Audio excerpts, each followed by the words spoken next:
In this realm, people can acquire exceptional abilities by consuming the fruit of the skill tree, provided luck is on their side. One might become a firebender or even a sword saint. Yet for Light, his destiny took an entirely different turn, leaving him as nothing more than a nutting master. On the day these skills were to be granted, Light and his childhood friend Lena headed to the church to take part in the ceremony. They eagerly discussed the abilities they hoped to gain. He had always wanted to be an adventurer, so any combat-oriented skill would thrill him. Lena, however, wasn't overly worried about the skill she might obtain, as long as it allowed her to remain by Light's side. Even so, she felt a bit anxious because nobody truly knows what skill they'll acquire until they eat the fruit, but Light was convinced they would both receive impressive abilities. But we already know how things ended for him. When Light and Lena entered the church that day, the Holy Sister explained in detail how the skill fruits function. Once you consume the fruit,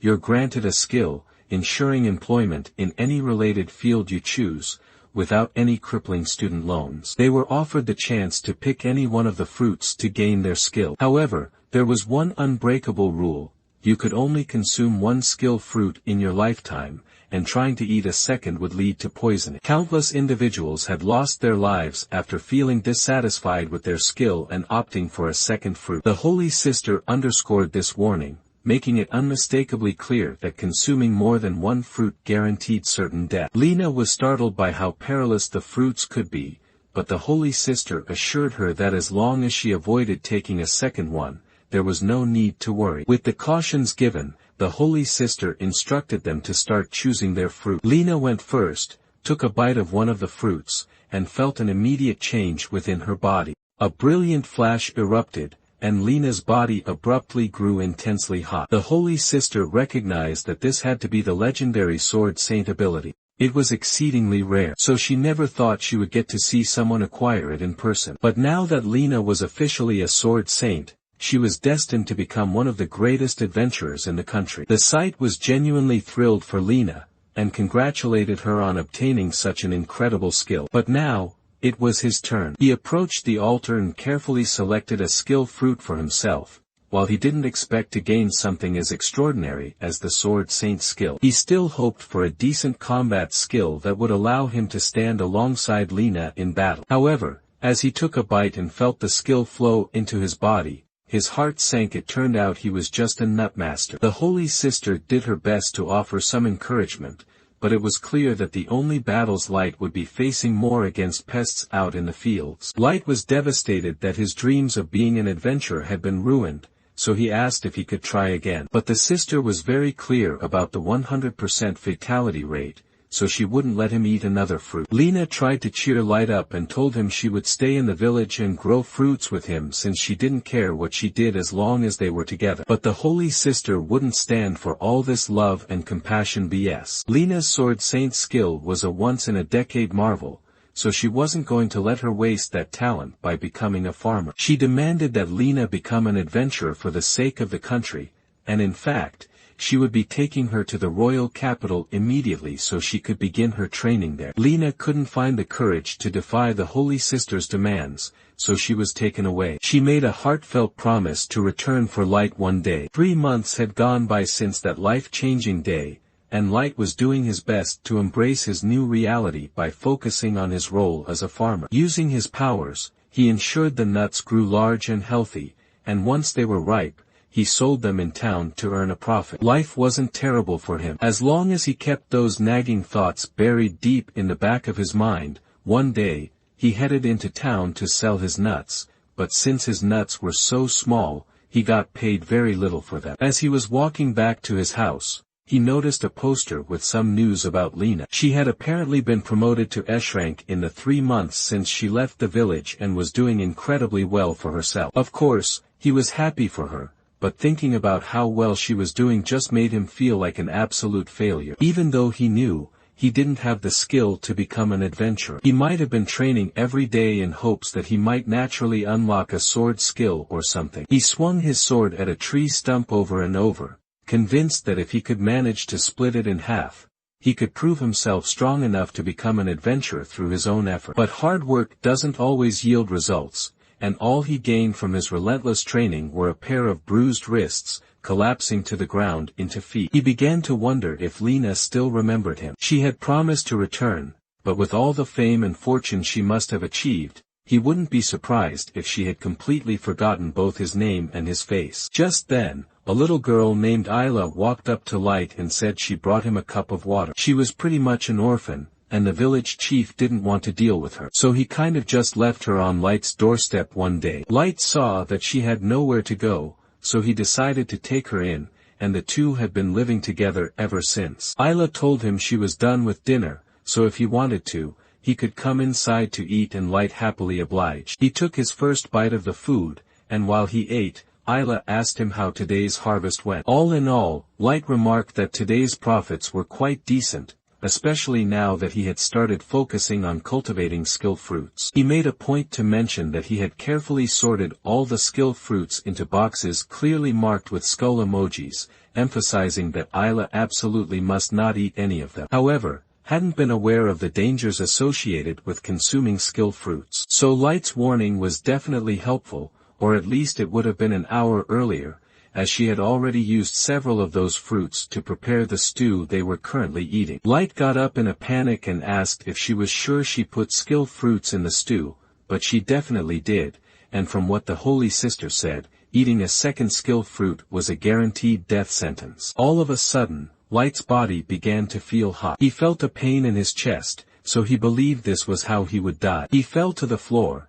and in his final breath, he apologized to Isla because this was his fault for expecting her to understand the labels when she didn't know how to read yet. As he lay on the ground waiting for death to claim him, Light noticed that it was taking far longer than expected. Sitting up, he was stunned to find himself completely unharmed. Isla noticed the bewildered look on Light's face, and asked if he was okay. That was precisely the source of his confusion. Consuming a second skill fruit was supposed to be fatal, so how was he still alive? Just then, a sharp headache struck him. Accompanied by the surge of a new skill's power flowing through his body, Isla started to feel a sharp pain in her body as well, and since she ate the stew, that must mean she was about to acquire a skill too. All of a sudden, she was able to see words floating in front of Light and read out the info of his Nutmaster skill. In addition to the ability to grow nuts, Light's skill also made him immune to all nut poisons. Light is taken aback and questions Isla about how she knows this. She explains that she can see words floating in the air, and Light quickly deduces that she must have gained some kind of appraisal skill. Isla continues reading through Light's information and discovers that he now has a second skill. She informs him that the new ability is called Sword God. The Sword God skill significantly boosts Light's attack power whenever he wields a sword and also provides a substantial increase to his magic resistance. If what Isla says is true, this could mean that Light's dream might finally become a reality. Light wants to test it out for himself. He runs outside with his sword and goes back into the forest to see if he really has a new sword skill. He raises his sword, and with a single swing, he slashes the tree stump in half, as well as the bigger tree behind it. It's safe to say that as of this moment, Light is overpowered. The following day, Light heads into town with the goal of visiting the guild and finally becoming an adventurer. He's brimming with excitement, as this has always been a dream of his. The first thing that catches his eye is the notice board filled with bounty quests. If they can successfully complete one, they'll have enough money to buy better equipment and delicious food. However, earning money isn't the only reason Light came here today. He's determined to test just how effective his Sword God's skill will be in combat. If things go well, he might finally achieve his goal of becoming an official adventurer. He tells Isla to sit on a bench and wait for him while he gets a quest at the front desk. While he's gone, Isla takes the opportunity to use her appraisal skill on all the people in the guild. She's amazed by all the different types of skills that exist, but she's also shocked by how useless some of them are. Like this guy who has a self-damaging skill. At that moment, Isla hears a commotion coming from the front desk. When she looks over, she sees Light caught up in a heated argument with one of the adventurers in the guild. The man recognizes Light as the guy who's always selling nuts in the market and mocks him. Declaring that someone like him doesn't belong in the guild, Light, however, pays him no attention and simply turns to Isla, saying they can leave now. The guy is offended that Light would dare to ignore him, so his completely normal reaction is to attack Light with his sword. Light's sword god's skill also improves his reflexes, so he's easily able to block the attack. The guy had no idea Light could do that, so he fully intended to catch a murder charge today. The guy's friends see that Light is capable of defending himself, so they convince him to just walk away because this isn't a fight he can win. Jean tries to play off his outburst and claims he never really intended to hurt Light, so he and his friends leave the guild to go on their first mission. Shortly after, Light and Isla leave as well since Light has gotten a quest for them. They make their way to the rocky plains, and Light is filled with excitement at the thought of finally encountering a monster in real life. Knowing how dangerous the area is, he warns Isla to stay close to him. Before long, they spot their target, a slime monster in the distance, and Light ready to himself for battle. He moves cautiously, trying to sneak up on it, but the slime notices him regardless. Switching tactics, Light opts for a direct frontal attack. With his newfound strength, he charges at the slime, slicing it cleanly in half, and unintentionally splitting the ground beneath it in the process. He's happy that his skill really is useful in battle, but he knows he's going to have to work on his power management, so he doesn't cause any more collateral damage. Isla congratulates Light on his first successful quest. They need to cut the slime up and bring the parts back to the guild so they can exchange it for money. Isla says she feels kind of bad about cutting the slime's body up,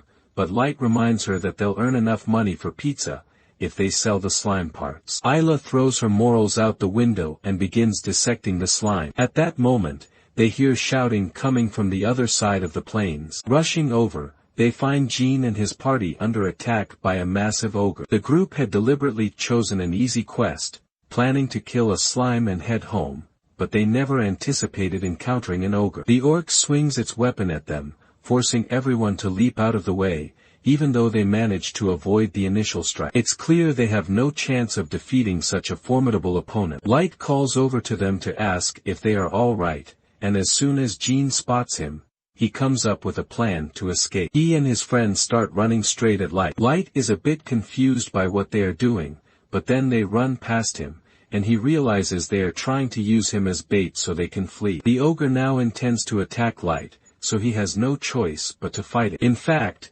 this works out well for him since he needs to test the limits of his new skill. The ogre swings its mace score him, and Light quickly jumps to the side to dodge the attack. However, his approach is dangerous, prompting Isla to warn him that his sword god's skill doesn't enhance his defense. If he takes even a single hit, it could be fatal. Despite the risk of death, Light remains determined not to back down. He's resolved to become the world's greatest adventurer, and if he's serious about achieving that dream, he knows he must conquer this challenge. He has finally gotten used to his body's new strength, so Light jumps into the air. As the ogre tries to strike him, he slashes its mace in half. No matter what it takes, he will make sure he catches up to Lena, so the two of them can be together again. In one swift motion, he brings his sword down and cuts the ogre cleanly in half. All while Jean and his friends watch from a nearby hill. A short time later, Light heads back to the guild to trade his items for money. The receptionist, however,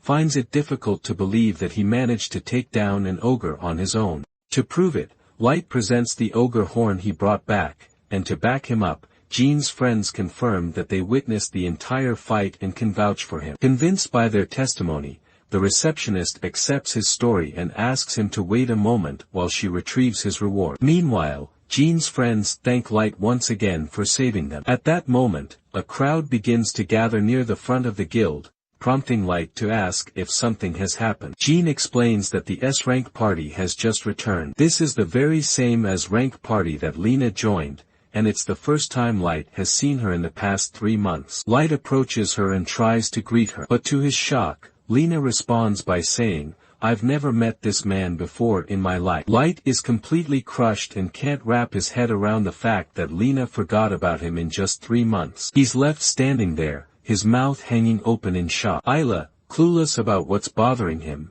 tries to lift his spirits and proposes they go out for some pizza. Light agrees and takes Isla to grab pizza, but his gloomy demeanor persists. Frustrated, Isla warns him that if he doesn't pull himself together soon, she'll eat all the pizza herself. Light spent a lot of money on this pizza, so even if he's upset about Lena, there's no way he's letting it go to waste. However, he eats so fast that he ends up choking. Luckily, someone hands him a glass of water to wash it down. He looks up to thank the helpful stranger, but to his surprise, the stranger turns out to be Lena. He's about to yell her name, but Lena covers his mouth and tells him to be quiet. Otherwise, Grouse is going to hear them. She sits down at the table, and Isla introduces herself since this is the first time she's actually met Lena. Lena is just about to question how Light managed to have a kid in only 3 months, but before she gets the chance, Light interrupts to ask her what she's doing there. Honestly, Lena is asking herself the same thing about Light since she never thought she'd encounter him at the guild. Light, clearly proud, tells her that he and Isla have become adventurers. He then goes on to share the story about the skill fruit incident,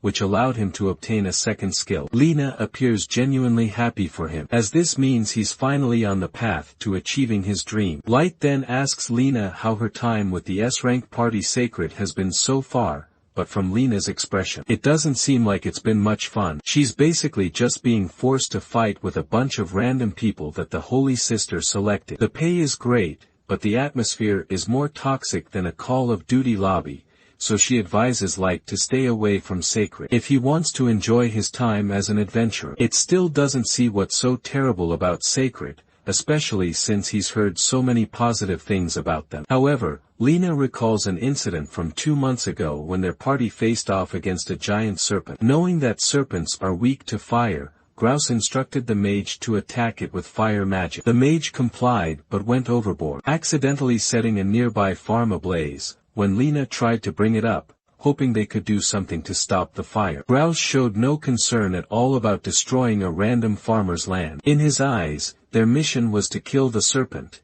and they had accomplished that. There was no reason to bother with pointless issues like collateral damage, as long as the main job was completed. She tried explaining the situation to the Holy Sister as well, but she cared about it even less than Grouse did. The Holy Sister doesn't care how much property is destroyed, or how many peasants are killed as long as history remembers them as heroes. Lena doesn't tell Light about the twisted views of her party, but Light can tell that she's unhappy with them. So, he invites her to join him and Isla if she wants. However, as much as Lena would love that, there are circumstances that prevent her from quitting Sacred. She tells Light she's fine, but he can clearly see her crying, so he knows something must be wrong. However, Lena doesn't want to drag him into her mess, so she leaves the table. A short time later, Light heads to the front desk to claim his reward for defeating the ogre, and is handed 10,000 gold pieces, an amount of money far greater than anything he's ever seen before. Yet,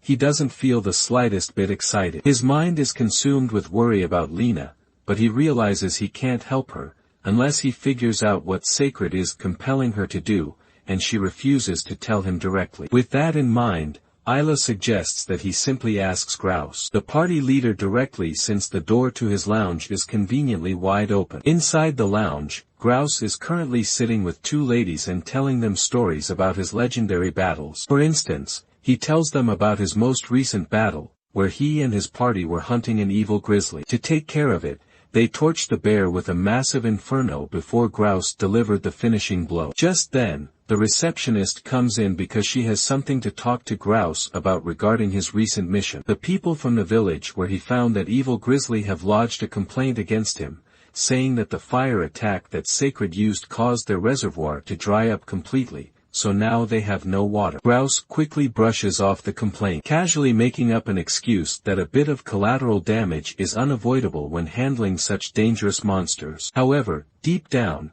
he secretly enjoys causing trouble for those he considers weak, believing they're beneath him. Late overhears the entire conversation and becomes furious because he knows Lena would never ignore the struggles of ordinary people like that. He confronts Grouse, demanding that he release Lena from Sacred, since it's obvious she's in distress, but Grouse doesn't take him seriously at all, and simply calls security to have Light escorted out of the lounge. Euler rushes over to Light's side to ask if he's alright. Light is fine, but the other adventurers warn him that it's a bad idea to piss him off because he may be a jerk, but angering him will get you on the Holy Sister's bad side. And if she's got a grudge against you, then it's safe to say that your adventuring career is over. The following day, all the members of Sacred gather in the lounge, indulging in self-praise and reveling in their supposed greatness. Meanwhile, Lena reflects on what Light said about leaving Sacred if it was causing her so much pain. Summoning her courage,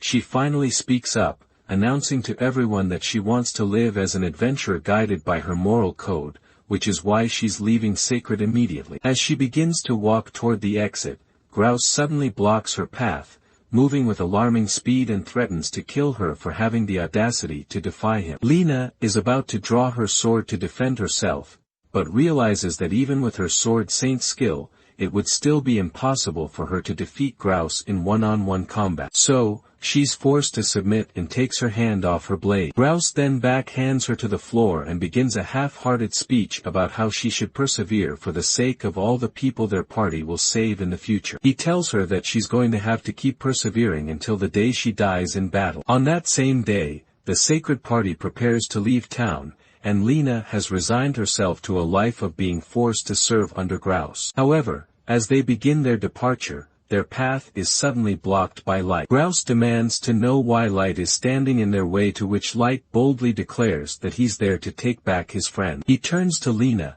saying that he and Isla were about to go hunt some monsters and would love for her to join them. After all, they made a promise to each other to become adventurers together, and he fully intends to keep that promise. Lena remembers the promise and would love to go with Light, but she doesn't have the strength to go against Grouse. She asks Light to just leave her alone before he gets hurt. Since Lena has rejected Light's offer, Grouse tries to get him to go away, but Light hasn't given up yet. Instead, he declares that he wants to have a duel with Grouse for Lena's freedom. Grouse initially rejects the duel since he has no reason to fight a random nobody, but then Light taunts him by asking if he is scared of losing to a nobody. Grouse couldn't let such public disrespect slide, so he ends up agreeing to Light's duel and plans to make an example out of him. Grouse, however, sets a condition: if Light loses, he will be permanently banned from the Adventurers Guild, and will never be allowed to set foot in the city again. Light agrees to the terms without hesitation,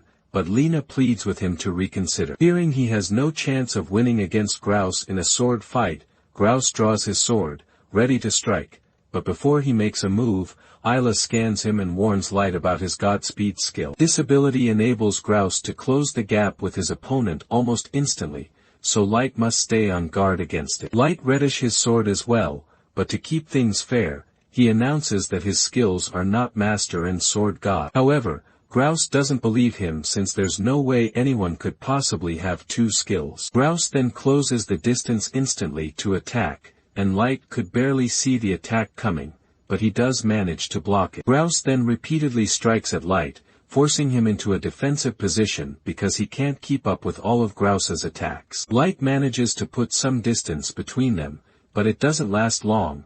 Grouse appears behind him in a flash and drives his knee into Light's side. No matter where they are on the battlefield, as long as Grouse is within range, he can teleport there instantly. For Light, there's no place that's truly safe. Acknowledging how incredibly strong Grouse is, Light still refuses to give up and charges forward to attack. Unfortunately, Grouse sidesteps just before the strike lands, and while Light is momentarily off balance, Grouse shatters his sword. With Light's weapon destroyed, the battle seems all but decided. However, Grouse is feeling generous today, so he tells Lena that he will spare Light if she swears her undying loyalty to him for the rest of her life. However, tells Lena that she doesn't have to worry because he will find a way to win this match. Light may have been losing up till now, but Lena chooses to put her faith in him and trusts that he can win this battle no matter what. Grouse, sick of all this disrespect, plans to kill Light with his next attack. Light still doesn't have a sword,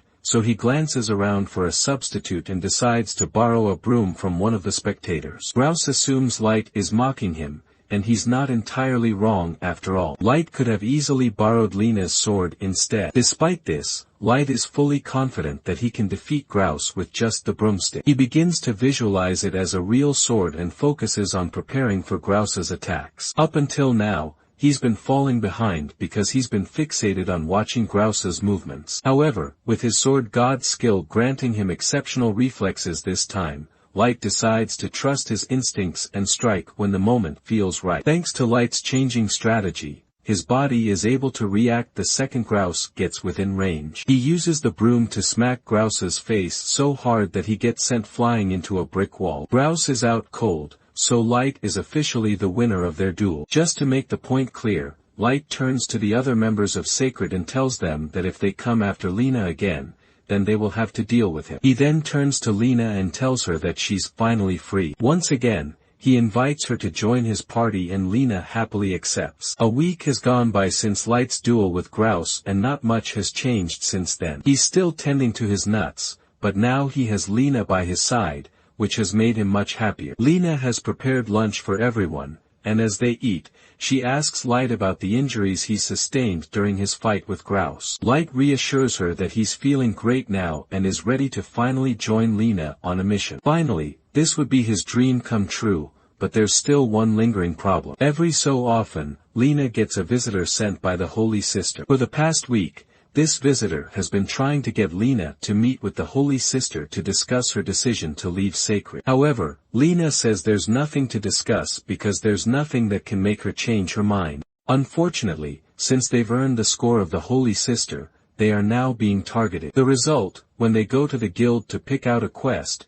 they're only offered the worst jobs available. Like killing sewer rats, these jobs don't pay much, so managing their finances is going to be a challenge. However, Lena doesn't seem bothered by it, as she genuinely enjoys being able to help people. She finds fulfillment in tasks like rebuilding destroyed homes, clearing out the sewers, or locating a missing cat. By the end of the day, they've only earned 100 coins, barely enough to afford 3 pizzas. Even so, Lena feels much happier now that she's making a real difference in people's lives, and Light is having more fun than he ever has before. Meanwhile, at the Holy Sisters Cathedral, she informs her assistant that she plans to assign Lena's new party a real job soon. However, this task is as rank, one of the most challenging missions possible. It's unclear whether or not she's secretly hoping that Light doesn't survive the ordeal. The following day, Light and the group set out for the Montes Valley to tackle their latest quest. However, the fog is so dense that Light can barely figure out which direction they're heading. He turns to Lena to confirm if they've reached the correct location, and she reassures him by consulting the map, saying they should be nearing the mansion. Just then, Light's horse suddenly rears up, almost throwing him off, as they come upon the mansion, and it's clear that the horse won't be able to make it all the way down there. 3 hours earlier that day, as Light and his group were making their way into the guild to select their next quest, they found the receptionist already waiting for them with a special assignment. She was relieved to see Lena's party and urged them to take on the quest, emphasizing the need for it to be resolved quickly to ensure everyone's safety. However, there was little information available about the situation, and she admitted she had no idea what might be causing it. The trouble began when an adventuring party traveling to the northern Montes Valley vanished during their quest, and every time they sent other adventurers to investigate, they also mysteriously disappeared. What's even more alarming is that both A and B rank adventurers have vanished in that valley, meaning that whatever is behind these disappearances must be extremely powerful. The receptionist gives the group a list of the missing adventurers,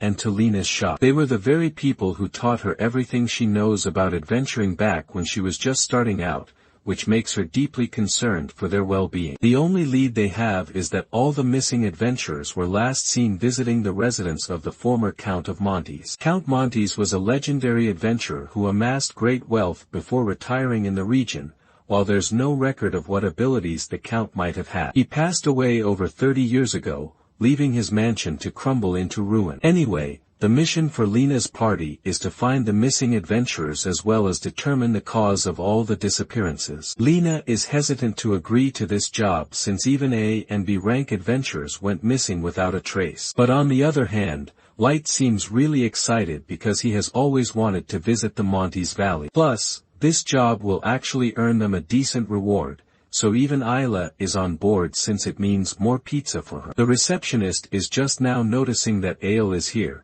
so she asks Light if he really intends to take her along with him on the quest. Light tells the receptionist that Ale is a very dependable appraiser, so it's essential for her to accompany him on quests. But that statement raises even more questions since kids as young as Ale shouldn't have skills yet. Light explains that she accidentally ate a skill fruit a while ago, but she didn't die or anything. So everything's fine. With that, the group begins their journey toward the Montes Valley, and now we return to the present. The group is carefully making their way along the side of the mountain, with a steep drop below them. Light reminds Ale to be extra cautious, as he takes in the massive mansion ahead. Light finds it hard to believe that someone could amass enough wealth from adventuring alone to afford such a place. However, Lena doesn't think it's too surprising after all. She's only been an adventurer for a few months, and she's already saved enough to buy a house. Light had thought about it before, but now he's even more inspired to build a grand home like this one,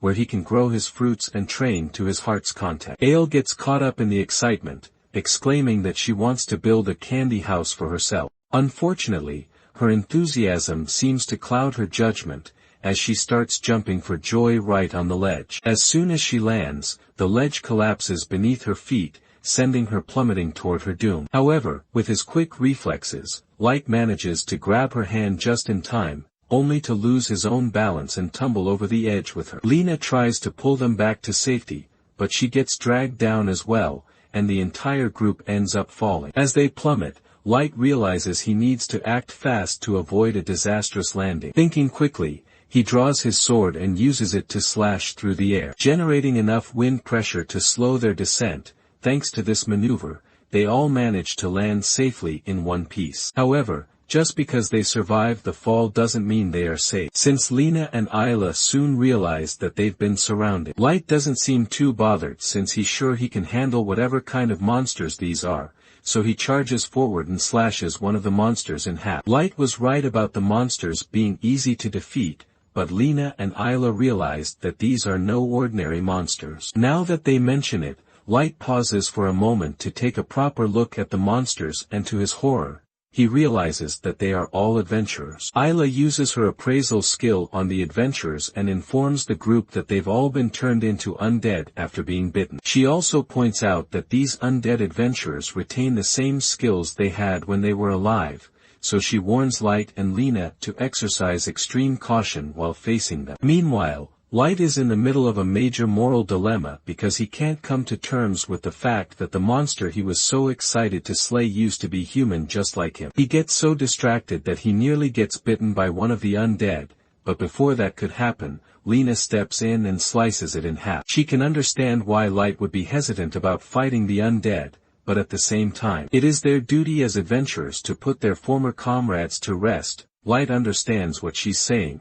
so he agrees to fight. But for now, they have to retreat into the mansion since there's a chance that there might be survivors in there. Unfortunately, when they open the front door, they discover even more undead adventurers waiting inside. Lena immediately takes the lead, rushing forward to carve a path, cutting through several of the undead with precision. Light is impressed by Lena's deep knowledge of monsters, as she adapts her attack strategies based on her opponents. She knows that undead creatures still resembling humans can be defeated by stabbing through the heart, while skeletal ones require their spines to be severed. Such precise attacks take incredible skill. And even though Light's Sword God skill is technically more powerful than Lena's Sword Saint skill, she still surpasses him in actual combat ability. However, just because he's not his skill doesn't mean he's going to stand back and let her handle everything alone. Determined to contribute, Light draws his sword and charges at the undead. Light begins cutting through the undead monsters as well, but while he's doing well against them, he completely forgets that Isla has no fighting skills. Stepping away leaves her vulnerable to attack. An undead sneaks up behind her and is about to strike, but just before she could be hit, Lena dashes forward and stabs the undead through the guts in its armor, killing it in one blow. Once the undead disintegrates, Lena asks Isla if she's okay, and Isla begins praising her for being so cool. Lena feels really flattered, but she can't let herself become too overconfident. That little slip-up Light made could have easily cost Isla her life, so he swears that from now on, he will fight with a clear head and won't hesitate anymore so they can all make it out of this alive. With all the undead on this floor taken care of, Lena suggests they move on to the second floor. However, before proceeding, Light brings up something that has been bothering him. They were sent on this mission because 18 adventurers had gone missing here, but even if those adventurers were turned into undead,